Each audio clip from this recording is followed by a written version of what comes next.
Today's presentation is on growth mindset and productive struggle. The reason that we are talking about growth mindset and productive struggle has entirely to do with the standards for mathematical practice.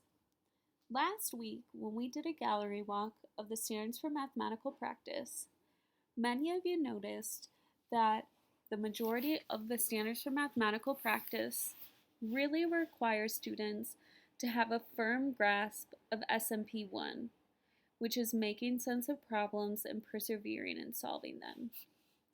You notice that without having a strong grasp of this mathematical practice, students would often struggle in participating in and getting a strong grasp of the other standards for mathematical practice. So today, we're going to take a look at how we can encourage our students to have a strong grasp of SMP 1. The way that we're going to do that is to take a look first and foremost at growth mindset. Once we've taught students about growth mindset, then we can engage them in the idea of productive struggle. So what is growth mindset? Growth mindset has really been pioneered by a woman named Carol Dweck. She has created the idea of a growth mindset and a fixed mindset. And she states that a growth mindset is really the belief that one can learn anything and that one's intelligence can change over time. So this idea that no one has a set mathematical intelligence that they were born with, but rather, if we have the belief that we can learn anything, our math intelligence will actually grow over time. There has been a lot of research done, for example, of taxi drivers in London who are required to learn all about the various routes for driving a taxi. And they study for a year to prepare for the test. And there have been brain scans done of these taxi drivers, and it has been shown that during the time that they're studying and during the entire time that they are a taxi cab driver, the hippocampus in their brain actually grows. It physically grows because of how much intelligence they are gaining. And then once they retire, the MRIs actually show that that part of the brain goes back to its normal size when they've no longer been using that intelligence, which is just an amazing example of the validity of having a growth mindset and this idea that truly our brains and intelligence can grow over time. When we teach our students about growth mindset, it's very important for us to recognize what growth mindset is and what it's not when we're teaching it. So when I walk into a classroom, or if I'm teaching growth mindset myself, I'm not just telling students to try harder. Rather, I'm going to be explaining to students why and how they should put effort into their work. This again goes back to what we discussed last week about having specific lessons in the beginning of the year about growth mindset so students understand why they're asked to continue to try, and they're given strategies as to how they can continue to try. Teaching about growth mindset also is not telling students to just have a growth mindset. Sometimes I've seen teachers, when they notice a student is struggling, just say, hey, remember, have a growth mindset. That's not going to instill a growth mindset in students. Instead, again, explain to students how intelligence works. Explain how the brain gets stronger and smarter when we learn new things and make mistakes. And remind them of that evidence. Instead of saying have a growth mindset, recall the examples of growth mindset that you talked about in class. And there are a lot of those on the week of inspirational math. When you are teaching growth mindset, there truly are a lot of different resources for doing so. The one that I've predominantly used is UCubed, which we spoke about already, and the Week of Inspirational Math. The intended audience is really grades 3 through 12. Another great resource is Khan Academy. That intended audience is middle school and high school. They have a lot of great growth mindset lessons as well. And then lastly is PERTS, which is the Project for Education Research that scales from Stanford University. Stanford is actually where Joe Bowler, who is the founder of UCubed, is based out of. And PERTS has a mindset kit, which anyone can access, but this is really used for parents and teachers to learn about growth mindset. So if you want to do any research yourself, that's where I would advise you head. If you want to reinforce growth mindset in your school, there are a couple of different ways. Here are some posters that some of my students made that we put up in our room for students to look at when they were struggling with a problem.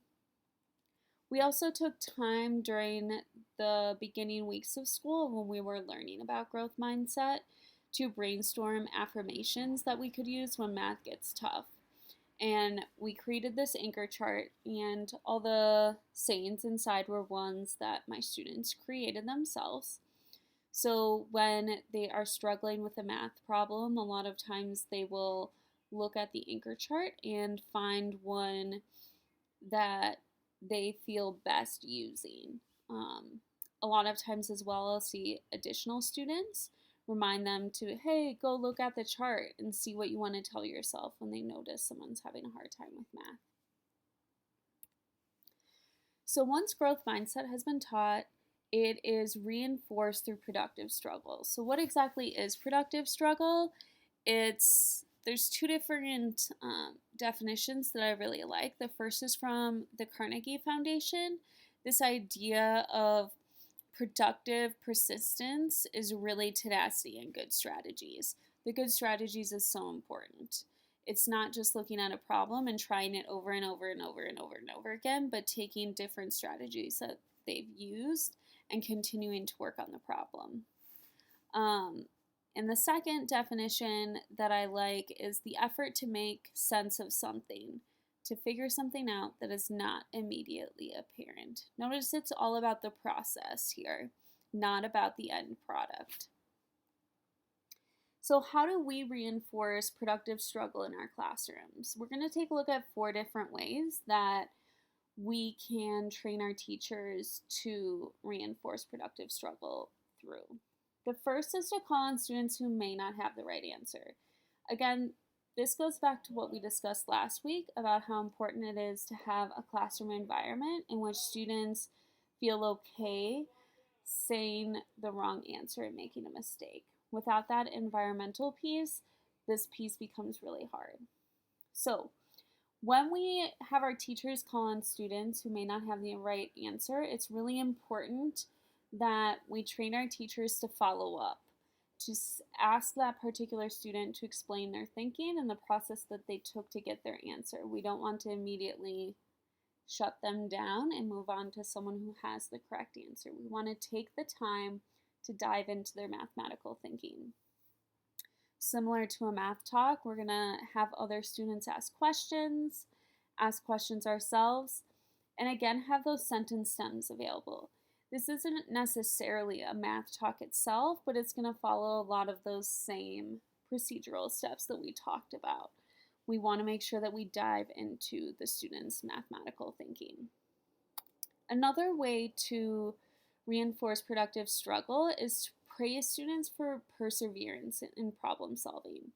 So instead of just saying good job or awesome work, we're going to have very specific and explicit affirmations for students.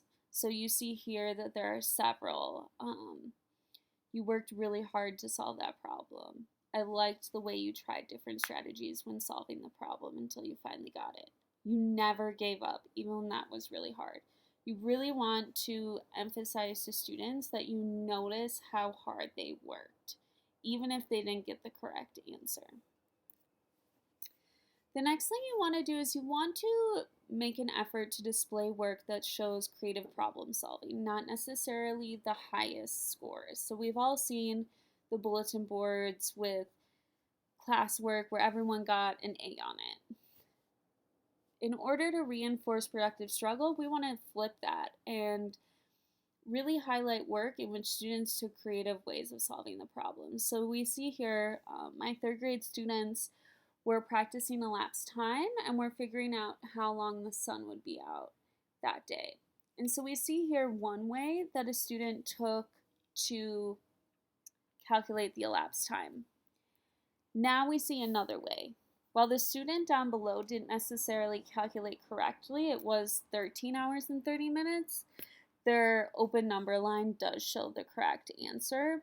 And it really shows a very different way of getting at that answer. The student groups the hours differently than the previous student had. And so that allows students to see that there's more than one way to attack the problem and to have a conversation about it. And lastly, we want to make sure that we provide non-routine problems that can't be solved with a memorized formula. So you see here there's two different problems. We see here first, a routine problem is one in which students can solve and there's only one possible answer. So Sarah made 36 cookies and she wants to share them equally with 3 of her friends. How many cookies will each person get? Students know that that's really a memorized formula. I take 36 divided by 3 and I'm going to get 12. The non-routine problem, a batch of cookies can be equally divided into equal shares among 2, 3, 4, 5, or 6 people with no cookies left over. What is the least number of cookies that the batch could have? For this problem, there definitely is a right answer and a wrong answer, but students really have to sit down and problem solve this, and there's no simple way to find the problem. They're going to have to test many things out before they're able to find the correct answer.